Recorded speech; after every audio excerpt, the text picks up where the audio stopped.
Rahul Gandhi, leader of opposition, currently speaking.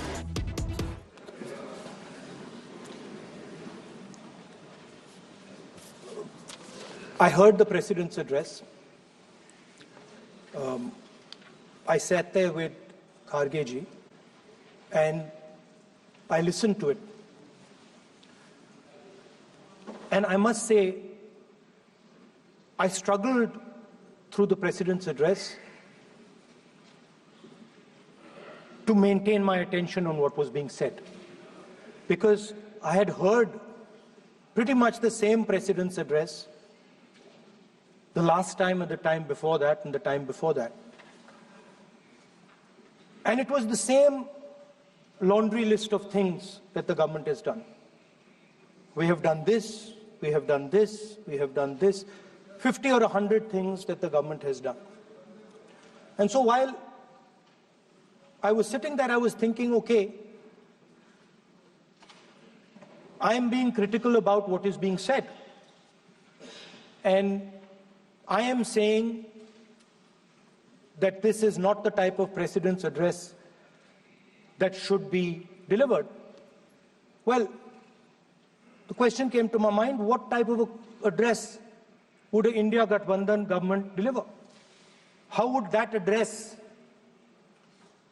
be different than the address we heard? Because it's no point me saying that it is a laundry list and then not providing an alternative idea. And so today I would like to lay out some dimensions of what an alternative address would look like, what the India Gathbandhan would probably focus on, and where we would lay emphasis. The future of this country is going to be decided by the young men and women of this country, the youth of this country. So I think anything we say has to be addressed to them, has to be spoken to them. The first thing in front of us, and this is something I'm sure the Prime Minister would accept, and pretty much everybody in this room will accept, is that even though we have grown fast, we are growing slightly slower now, but we are still growing. A universal problem that we have faced is that we have not been able to tackle the problem of unemployment. No, neither the UPA government nor today's NDA government has given a clear-cut answer to the youth of India about employment. I don't think anybody in this room will disagree with me. I'll give a little statistic for the Prime Minister. The Prime Minister, something I would agree with directionally. The Prime Minister proposed the Make in India program. I think a good idea. We saw the statues, we saw the functions, we saw the so-called investment, and the result is right in front of me.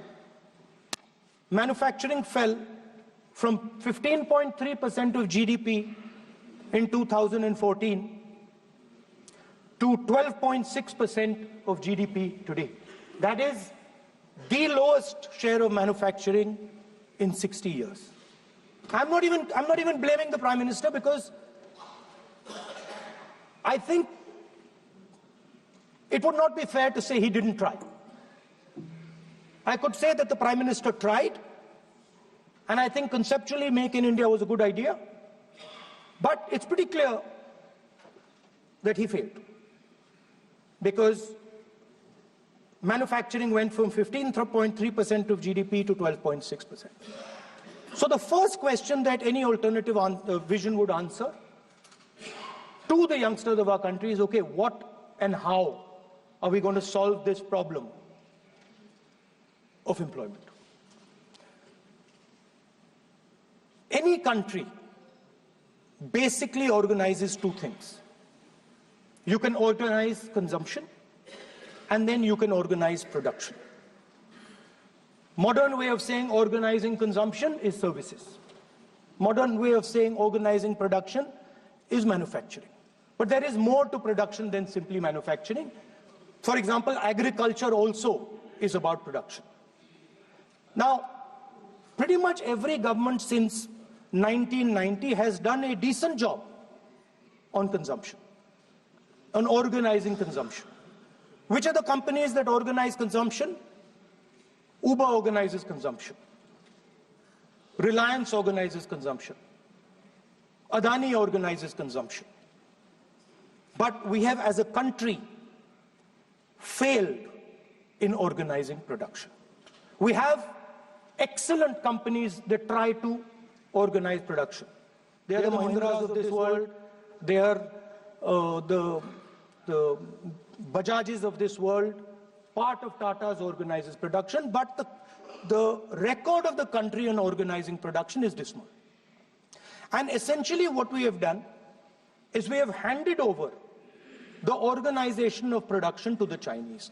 So this mobile phone, even though we are saying we make this mobile phone in India, that is not a fact. This phone is not made in India. This phone is assembled in India. All the components of this phone are made in China. The network that has produced this phone is made in China, is owned by China.